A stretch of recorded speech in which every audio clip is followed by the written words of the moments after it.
So we are back for Charlie's pick tonight.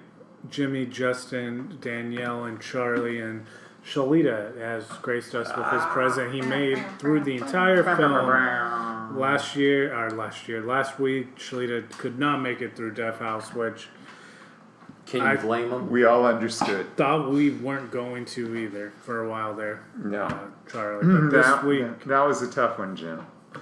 this week we have The Legend of Hell House. This is what, 72? 72. The premise of this film is a college professor, a physical medium, and a mental psychic. Mental medium. They're all getting $100,000 to determine whether or not Hell House is haunted, to bring back evidence as such. The professor definitely does not think that it is, but we're all kind of under the presumption that they had to last a week inside this house because it's a week-long period. Oddly, the week before Christmas. Weird choice. There was Good time to be haunted. billionaire that was on his deathbed, and he wanted proof before he died of life after death. So he's the one that put all this together. It's interesting how all these films that deal with haunted houses in the 70s are centered around a rich dude, like Vincent Price in House on Haunted Hill. Right.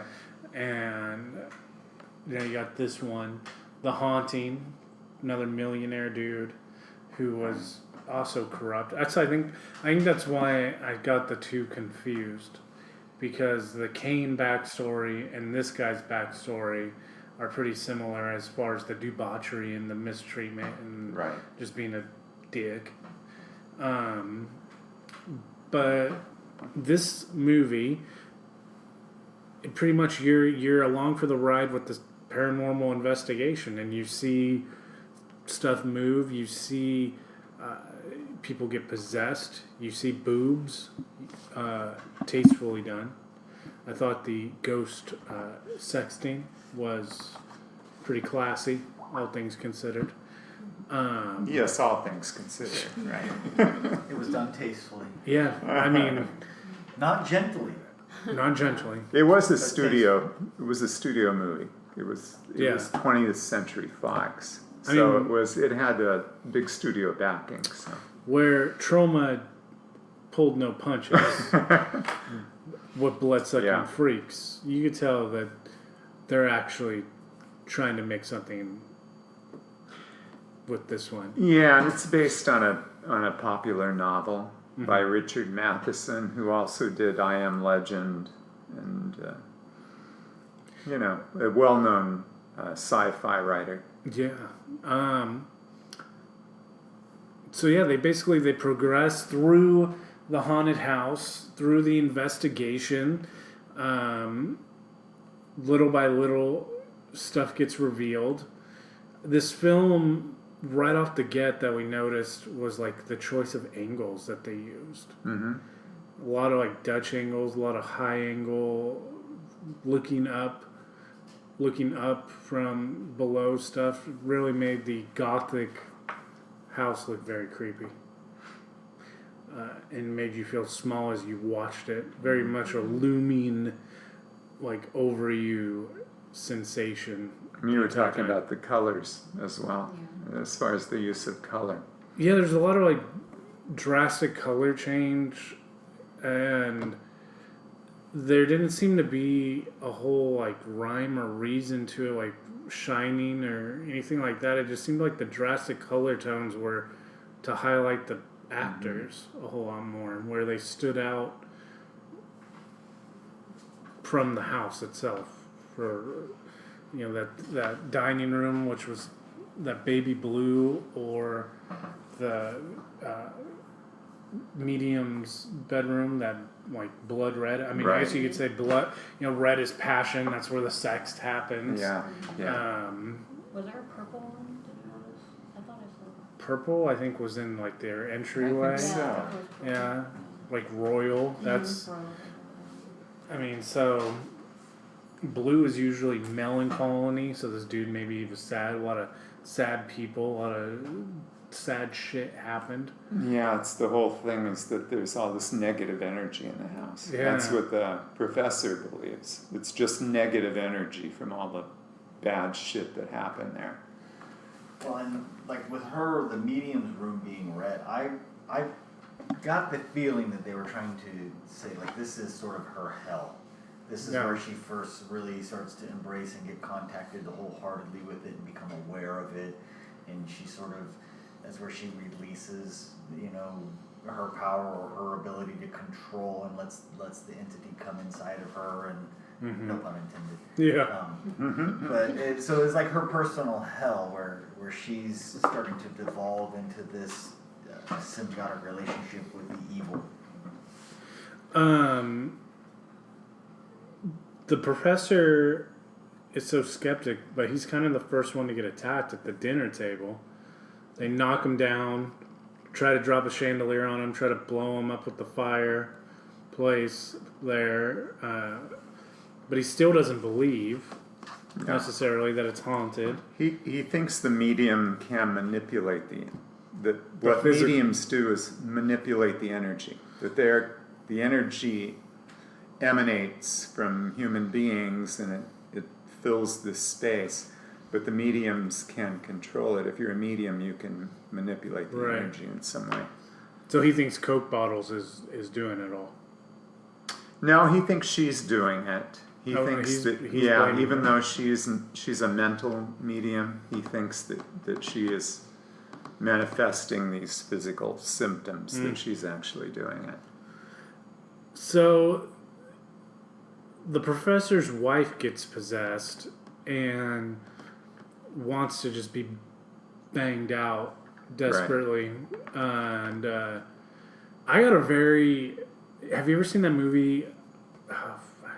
Harrison Ford and Michelle Pfeiffer, What Lies Beneath? Yes, yes. I had a very What Lies Beneath from her tone where she's doing the whole come on to the guy. And that's straight out of that scene when Pfeiffer comes into the kitchen and tries to get on top of Harrison Ford. And I think she's beginning to suspect something. Oh, who? Your wife.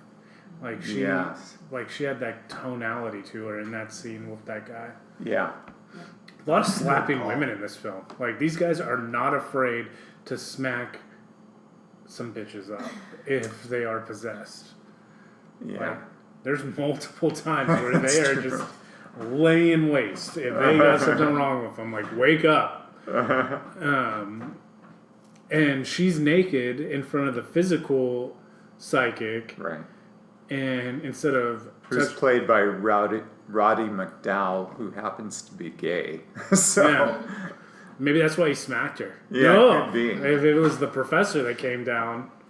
Yeah, I was telling you, I read the book. It's never quite clear if he really is interested in these women or not in the book. He remains kind of aloof and never really commits, so you're really not sure if he's interested in women or not. Well, like, and that's kind of the way it was in the movie too. Halfway through, he kind of seems like he's interested in the other psychic. He's more he's more in a brotherly way. Like he wants to take care of her and protect her. Calming ground of being a psychic. Yeah. His whole thing was he was a famous physical psychic when he was like 15 years old, and that's when he first went to Hell House. And he was the only one to make it out unharmed. And since that time, he's kept himself closed off because it was such a horrible experience. But they also think that that's probably what... What happened, Shalita? You got news? Oh, I was going to sneeze really big. I saved it. I was so happy with myself. Congratulations, Nick. That's why they think he survived, though, because it was such a his strength matched the power of the house, even at the age of 15, but he paid the price for it. Yeah, he turns himself back on and is instantly just kind of bombarded and rolling and writhing around on the floor. Right. What did you think of this movie? Oh, I thought it was great. Yeah? Yeah. Yeah. The special effects were my favorite. For being, 1970, I thought that was great. They did a good job. It is interesting because the movie is scary, but you don't see anything. It's just shit it's one flying of those. around. Yeah, it's one of those real, like The Haunting, like the original Haunting. I don't like the remake of The Haunting, but the original Haunting. Do you like Nell? Well, all those characters are the same, and the TV version on Netflix is good. I like that. But Oh, the series, yeah. the series, yeah. But the original movie, if you haven't seen the original movie, it's very much kind of this tone, but it's shot in black and white, which is a whole different experience. That's what the Haunted Mansion was based off of. Yeah. Oh, really? I The didn't realize architecture, that. the inside. Oh, okay. I can see that. Shalita, you actually made it through this whole film. Kinda. Yeah, how late? I mean, I think I came in pretty late in the thing. I mean, you were here for an hour. That's more than you were here for Death House last week. For sure. For sure. Yeah, so what's the question? The best part? Seeing Alfred, right? That was dope. Were you like, oh shit, it's Alfred? That's exactly what I said. Actually, Nick might have had the best criticism of all, because he was here for exactly 1 minute, and he said, I can already tell that this movie is better than Death House. For sure. So, I mean, that really, is there any better critique of the movie than that? Or of Death House? The Charlie Kane Hodder rivalry continues. Well, yeah. I'm sorry, he's a nice guy. I changed my opinion of him as a guy, but he's made some pretty fucking awful movies. So things escalate on Christmas Eve. At this point, the wife has been possessed. The mental medium has been raped and just psychologically tortured as this guy is now possessing her, and she can feel him inside of her, verbatim what she says,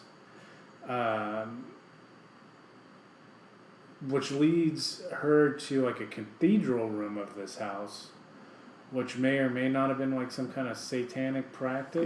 It's a chapel, but if you look at the artifacts and the statues and stuff, they're all obscene. They're all pornographic. And the huge cross falls on top of her, presumably crushing her to death. Mm-hmm. Crushes her legs, which is important. Yeah. Later in the movie. Crown, go ahead. Any insights to what the bee that she wrote in her blood? The bee. Okay, you know how there was the Daniel Belasco, they believed was one of the haunting spirits. The bee and the circle showed the physical psychic. It was kind of a message to him that there was only Belasco, that there was only just the one, who was pretending to be many. Okay. So that's what the bee. Well, that makes sense. That must have been fleshed out better in the book. Obviously. It was, but that's kind of the point, and that's brings us to where Jim was describing her getting her legs crushed, and then the professor. So the professor. Well, to back up for a minute, the professor has this machine that's apparently going to suck all the negative energy out of this house. It's called the reverser. And cleanse this house. Right. And the psychic, physical, the lady, medium, starts bashing it. And for the second time, we see a dude just fucking wallop a woman, knocking her out after she's hit the physical medium with a fire poker. And the wife of the professor is very casual in that scene. Like, she has knocked out a dude, and her husband has just fucking Mike Tyson this other chick. Yeah. And she just kind of walks up and puts her hand on his shoulder like,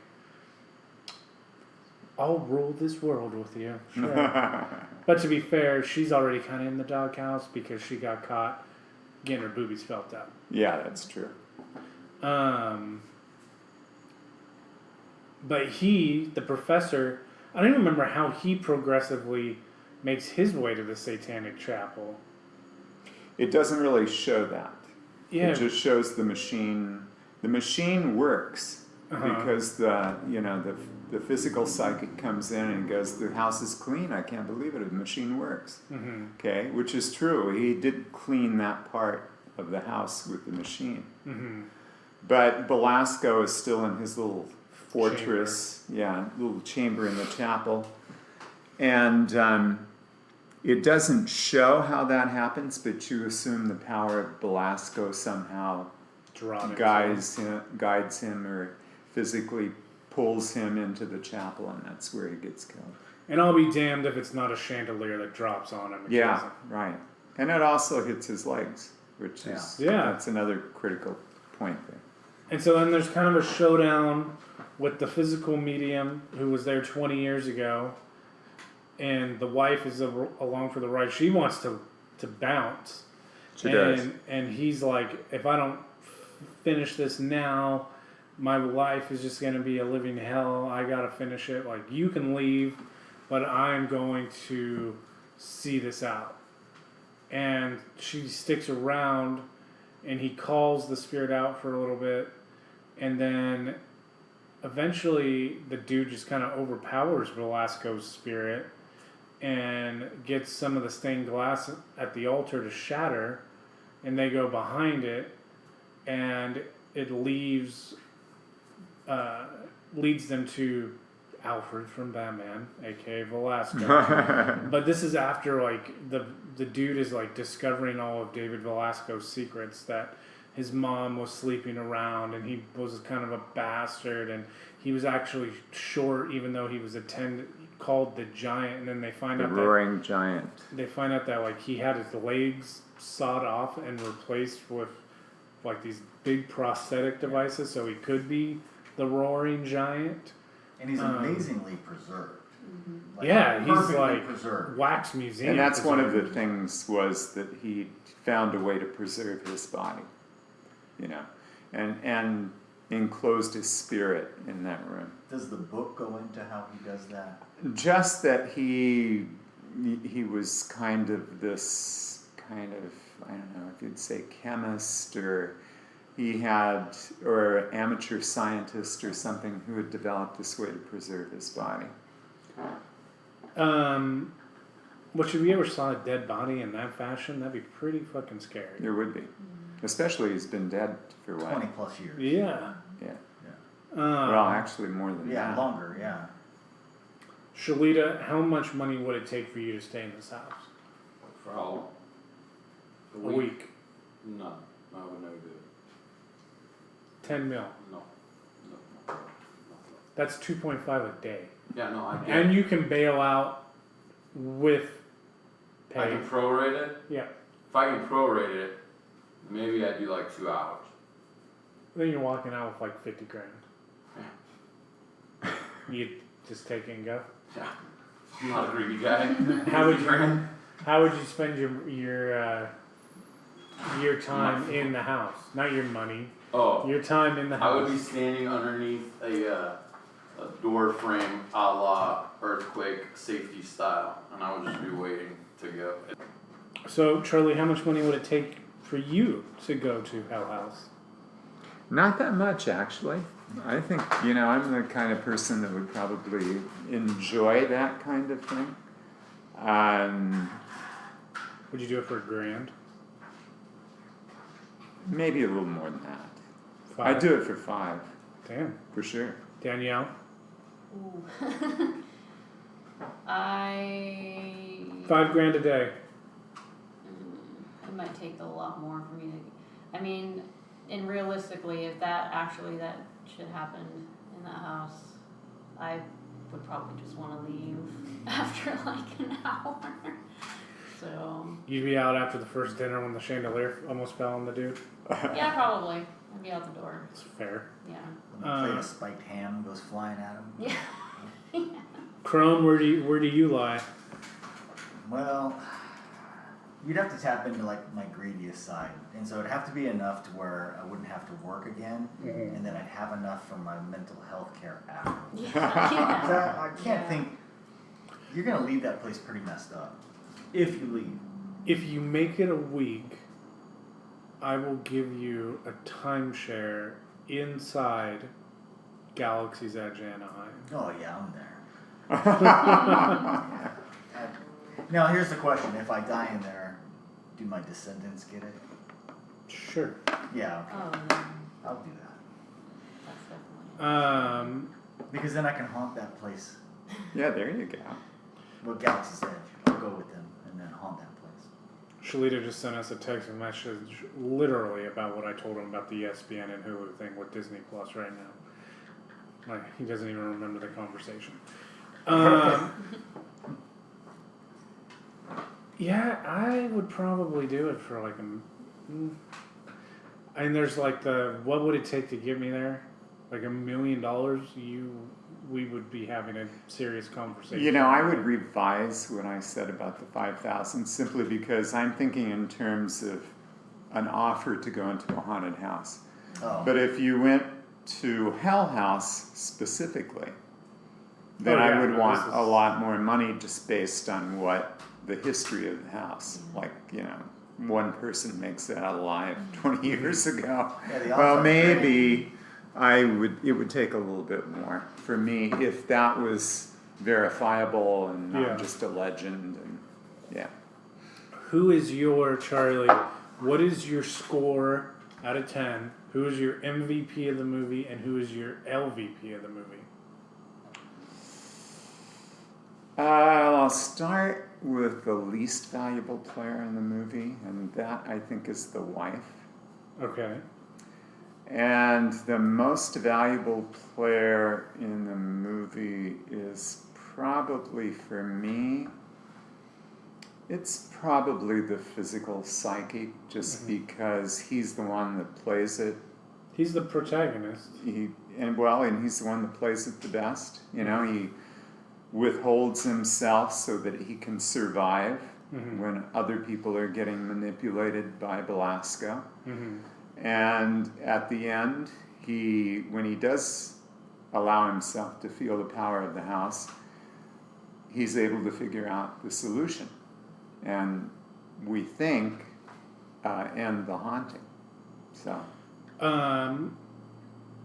What's your score? 1 out of 10? The whole movie? Well, you know, this is a classic for me. I liked it the first time I saw it, and I did see it in 72. I saw it at the drive-in movie at 72. And it was a great movie for its time because it was very subtle, but it was effective. So I would give this, I'm not going to give it a perfect score, but I'll give it a 9 out of 10. Crone? 7.5. Okay. For a lot of the same reasons. The MVP is definitely the physical psychic. But my LVP, the least valuable player, is the doctor that wants to clear the house. Because the wife is, in my opinion, sort of just along for whatever ride he's taking her on. Right. And he is not heeding all the warnings and keeps pushing people and diving deeper into this haunting. Ends up getting the other psychic killed, gets himself killed, and then finally, you know, the physical medium is able to kind of tap in and solve it. I guess you could argue without him pushing them, you know, in the haunting, but you also don't have a couple people dead. So. But he was right, partially, because his machine did work. His machine did work. He was right. Except it didn't work in that room that was sheathed with lead. But if you notice at the end of the movie, they turn on the machine. They open, when everything's opened up, they turn on the machine before they leave. That's true. So, you know, I agree that he's not, he does make probably the worst decisions of any character. Yeah. And he believes he's making the right decisions. Right. But, right. Yeah. I'm just mad he got the little psychic killed. Danielle? I actually really liked it. So, but for its time, And I like the whole Exorcist feel, nostalgia, all that. I give it a 9. So I'll put it up there. And I agree with both you guys with the MVP, LVP, right around there. I agree with both of it. How about you, Jim? Yeah. I'm gonna meet in the middle and say it's like an 8, because a lot of when you're with to compare it to anything recent isn't fair, obviously, because Yeah. they don't have anything at their disposal. But the fact that the director chose some of the shots that he chose made the movie a whole lot more creepy than what. Yeah, it was well directed. Yeah. If you give this to a just a guy with no as retrospective for gothic horror, or just a straight narrative, everything's long shot, mid shot, but you keep that just straight perspective. Yeah. The movie, I think, is like a 5. But the fact that he chose to shoot it the way that he shot it adds a whole lot more to it. The shots of her looking up at the shadows, and then even down onto the bed type of stuff is pretty cool. Yeah. I think she is my MVP, the mental psychic, especially when she starts to lose her mind a little bit there. She's a well-rounded actress. Right. The dude, the physical guy is easy because he's the one it's kind of like his story. He's returning to Hell House. But I think that the least valuable player is the doctor, the teacher guy. He's just kind of The wife has that Michelle Pfeiffer sequence, and she's kind of shows a little bit of range too, with being possessed on again, off again. But the doctor's just kind of, it was driving me crazy trying to place him because he looks and sounds very familiar though. Yeah. Yeah, no, it is a very likable movie that I would have holds up. scored it higher if there was a little more revelation about the house and some of those things that I had asked about earlier. That okay, was that in the book? Did it kind of fleshed it out? Not that it has to be on the nose, but there has to be some type of setup. It does end really suddenly. Yeah. They go in, they see Well, the it body. starts suddenly too. It just starts with old man billionaire and you're going to Hell House with no history as to why he wants to go to that location. Yeah. So just a little bit, maybe even if it's just a written, I guess a prologue. Sure. That talks. Because in the book, it is, and I don't recall if they said at the beginning of the movie or not, but it is the most documented, most haunted place in the world. And that's made clear in the book, that there's one place I that... don't remember seeing that at the beginning. They did talk about it not When necessarily he being was a true talking story, to but the it's- billionaire, did I missed he some say of that. Yeah, I think they did talk about And that. then maybe that's on me. The My short attention span. the fact that it ends, it ends quick. That is something that I will agree with you on. Even the setup when they get in there and stuff starts popping off, that's one argument that you can make, but it ends they see him in there. There's no even it would be a 10 for me, I think, if when they found his body, if there was one more mental struggle or any kind of a representation. You mean that struggle ends soon as he tells him that he is short. Yeah. That's the secret, and that ends his power. It takes away his power. Yeah. He's pissing him off with the mom stuff, and you see the pushback Right. a little bit there, and the wife has to get him out of the way of the chandelier. This dude loves dropping chandeliers on people. Like, that is like his go-to move, which again is in Scary Movie 2. They drop a chandelier. That's pretty standard for most haunted Yeah. house movies, Yeah, isn't it? But if there was like one more, like representation, or if you just did like a creepy shot. We were talking about ghosts in windows earlier, like doing a ghost, like him in the window type of thing as they're leaving, because they just kind of leave. Yeah, the resolution wasn't real satisfying. It just, I it's think. over and it's time. And then the cat's alive. Like, is the cat a ghost? Like, what's the deal with the cat? Was he- See, that's where I Did he was possess the wondering. cat? If it maybe were, the cat was yeah, just a yeah, I'm ghost. not sure Yeah. about the cat. I agree that it seems like it's resolved very quickly once he discovers what the secret is, and that there's no pushback after that. It very much follows the book, though, in that regard. So it's The book it's just staying. kind of drops off. Well, that whole sequence where he's confronting Belasco, that's taken right from the book. I mean, the book is exactly that scene. But there are some loose ends, and like I said, it wasn't a perfect movie. Like, I think that once the people are dead and they just leave, they just leave them in the house. But in the book, I kind of think that they put like her body in the car, and I forget what they did with his body, but it wasn't.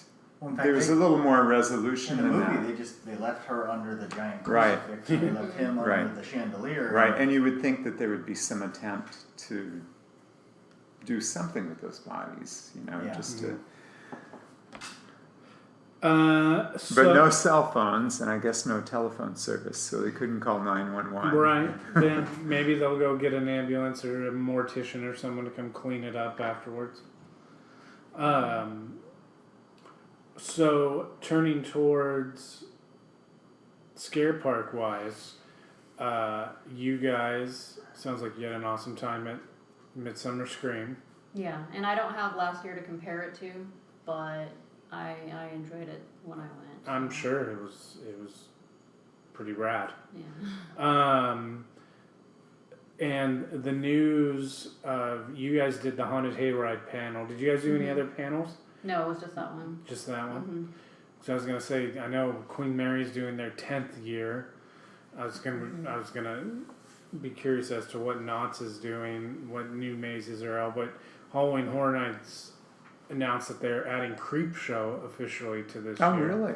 Wow. So based on the original and the It's a new series. the Shudder series with Nicotero, so they can just keep stacking the deck.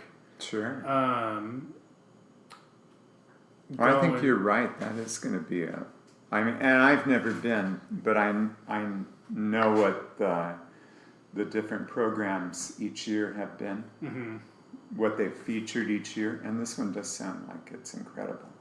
Yeah, I honestly think that this year, because the last couple of years it's been dropping off substantially, and last year even so much that the WB event was better. I think this is kind of their answer to that. Now, it's entirely possible that they are going, it's still shitty, and it's just exactly what it was. They just added 2 more mazes, and they took Right. out the tram to add 2 mazes. But they're, like, it would be sad if it was. For them to do a Ghostbusters maze, if they mess it up, that's the ultimate disappointment. Yeah. I kind of think that Ghostbusters and Creepshow both, they have too much riding on having a bad entity attached to those brands right now. Well, and they're also doing Killer Clowns from Outer Space, which I hope they don't mess that one up. The rumor is one of the remaining announcements is House of 1,000 Corpses, which is a maze that they've done a few years, 5-6 years ago. Pulling out all the stuff. They did House of 1,000 Corpses. That's one of my top favorite mazes. Yeah. All you have to do is just pull all that out of storage and just rebuild it, Mm-hmm. and you have a really cool haunted house. Wow. You're walking through Spalding's murder ride, so you have all these. Do they actually have a That ride? would be so Do you cool. actually get in? No. Oh, you that would be walk- awesome. Yeah, you walk through it. So the tarp Oh, with okay. the Okay. black light. So you're moving that into the room, and then the rooms in the ride are like the scenes from the ride, but the actors are acting robotic, and you don't know which ones are real and which ones are not. That is such a batshit crazy Dude. movie. I love Anyway, that movie. the the fear for me would come from I would just be totally unaware of what to expect. Mhm. You know, Yeah. nothing for me would be predictable in that one. But one thing Universal does pretty well is making you feel like you're outside when you're inside. Mm. And after you did Spalding's murder ride, you went outside and you made your way to the Firefly Plantation, and they built the house. Wow. Wow. And then you walked through the house, so you walked through Baby's room and Otis's room, and then you finally went down through the tunnel to Dr. Satan's Yeah. room. That's Yeah. awesome. And yeah, it's easily like top 3 that they've ever done, Yeah. in my opinion. But so they bring that back. I mean, they're really stacking it up. Yeah, really. But in our virtual scare park, we finished our ride category. So we have the roller coaster from Final Destination 3.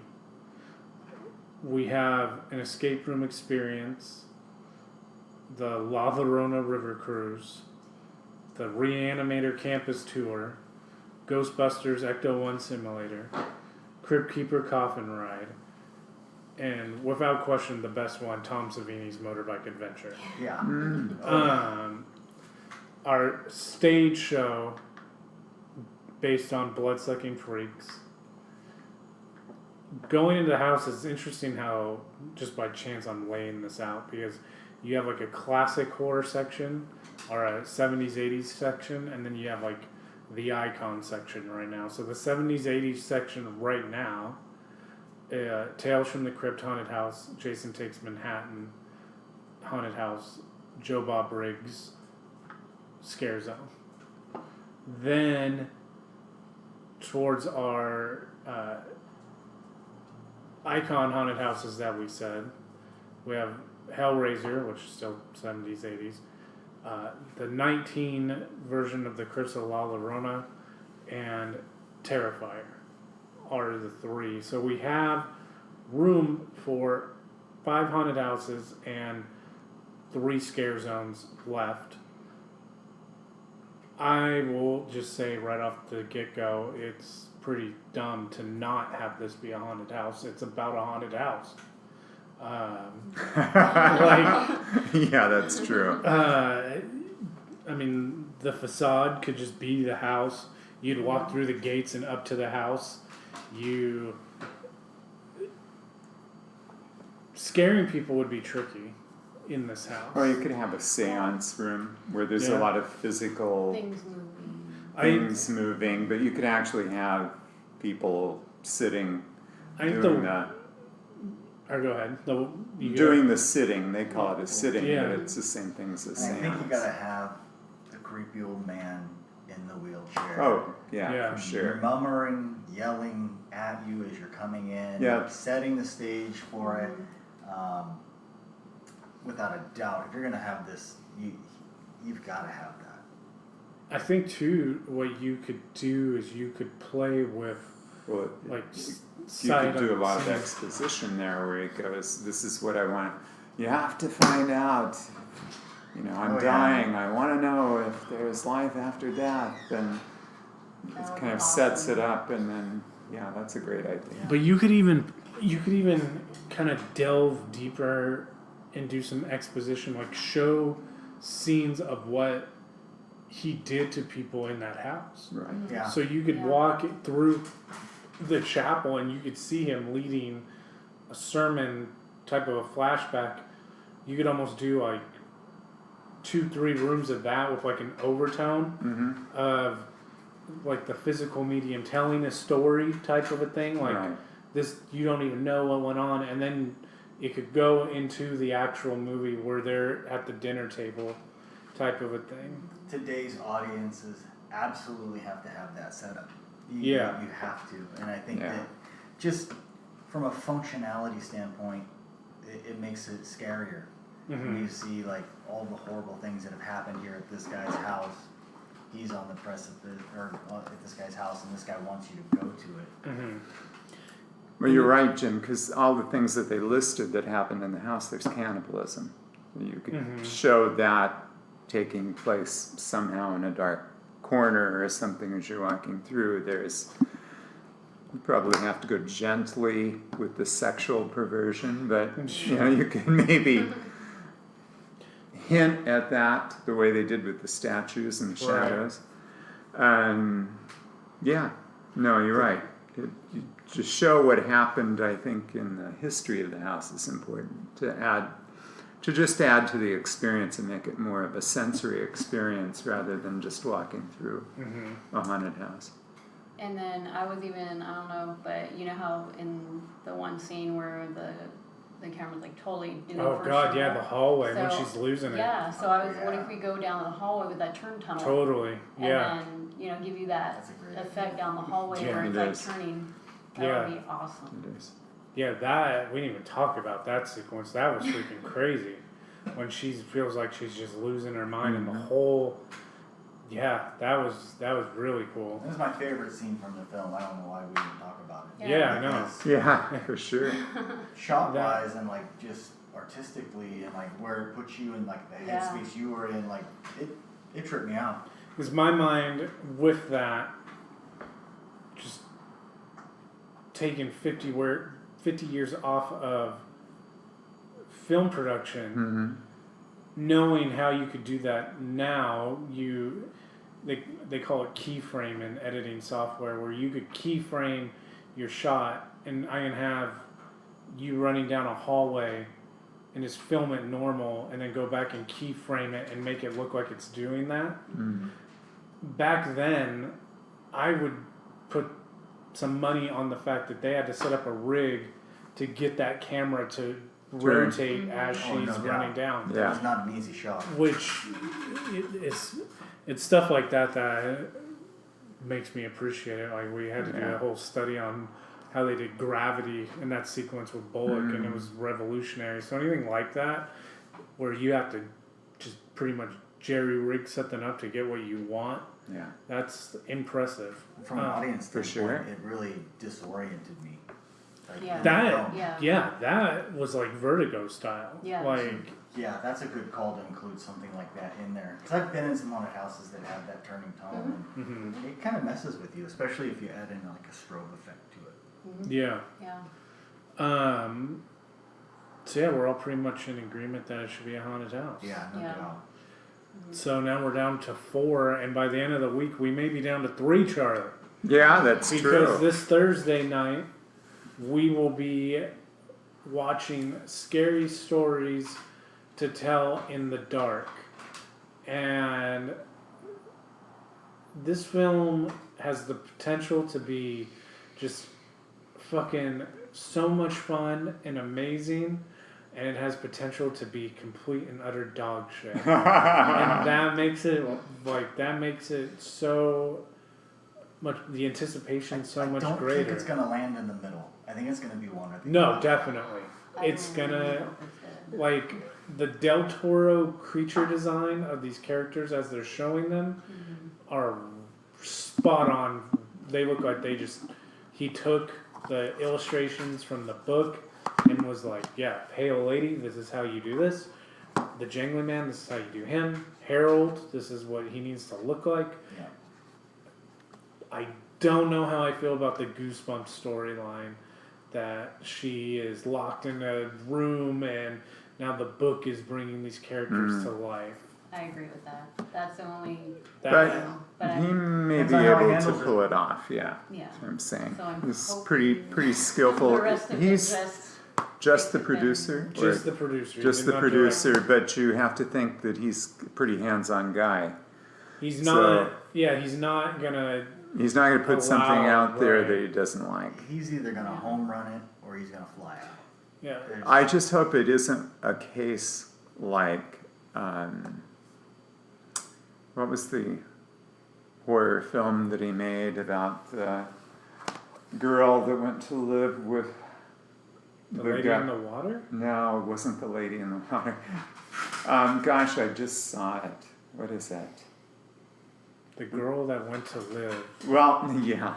No, I think he's from England. Is he from England? And he comes and tries to convince her father to invest in his company, and he tricks the daughter into falling in love with him. It's not an old movie. It's This just is a very... Guillermo del Toro movie. Yeah. Let me IMDb to you. Oh, come on. You guys know it because I've It's heard probably going to be John and Ashley talk about it. It was a maze, I believe. Oh, Crimson Peak. Crimson Oh. Peak. Yes. Yes. Well, I couldn't. All I could my think of goodness. was red. Yeah. And I couldn't put it together. Yeah, no, that's very true. Crimson Peak. Crimson Peak. I had a lot of really good feelings about it. He was basing it on Hammer films. It was gonna, and I was really, from the first CGI shot, I was really disappointed. Yeah, like I don't get that movie. Like that movie was just Well, It was- you know, it had some really good elements to it, but it was not a real involving story for me. yeah.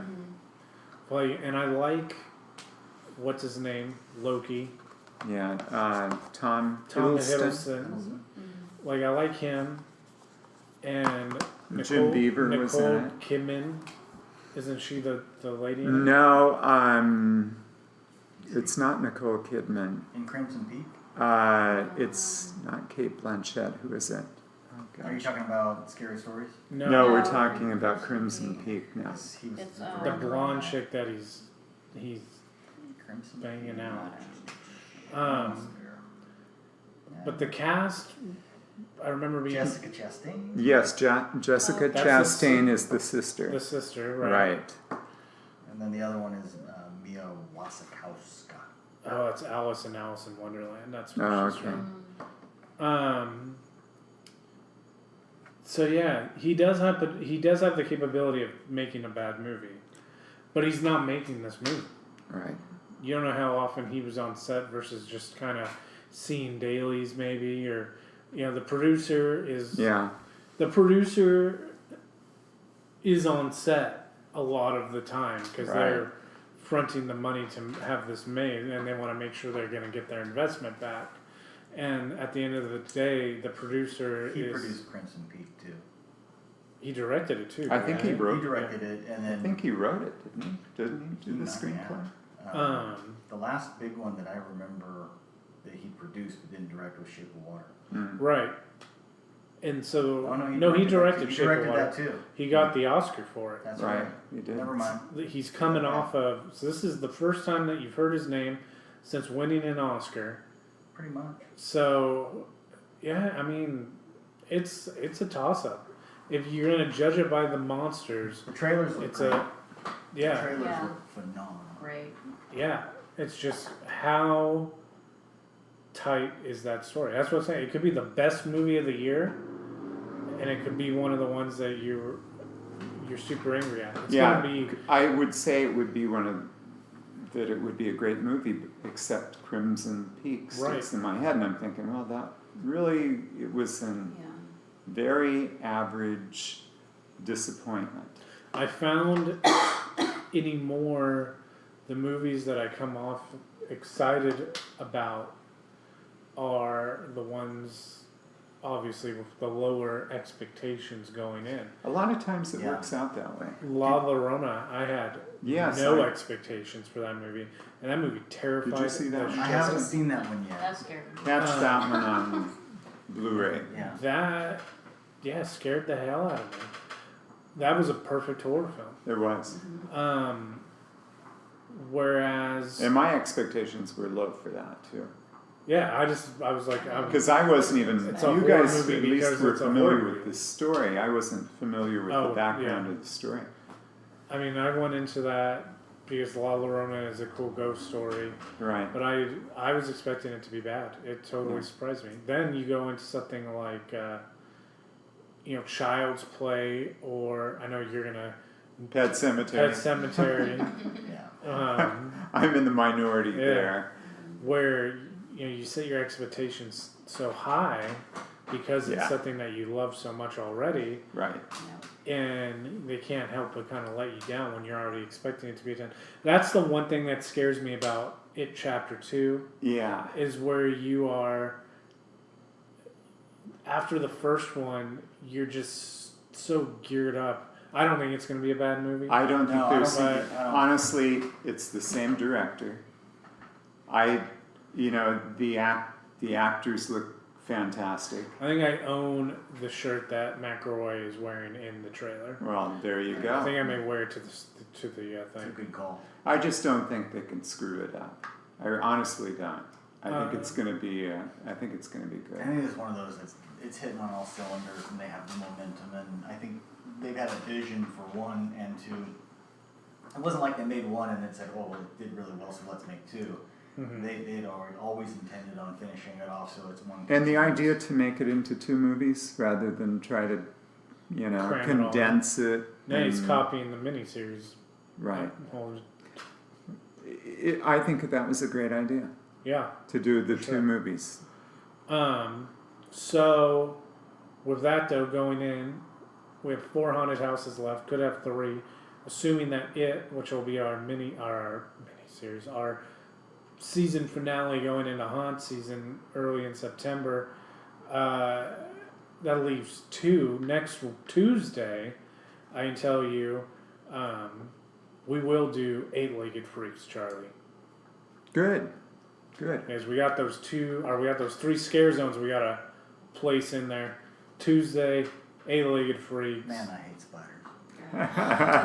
How do you love? But how can you not love when the spiders are chasing David Arquette down a zip line, and they literally? I remember seeing this in the theater and thinking, did that spider just like go wee?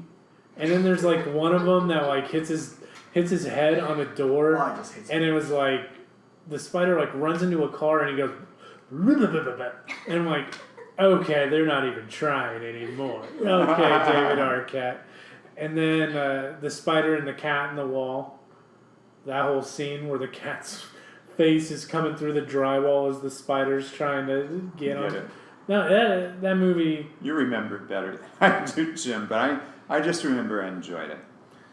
That movie, yeah. I mean, David Arquette, before he completely lost his mind, Yeah. he's still pretty solid. I can tell you one other one that we will do for a friend of ours that surprised he's not going to be at Sinister Creature Con. First time I think since we've done it that he won't be there in October.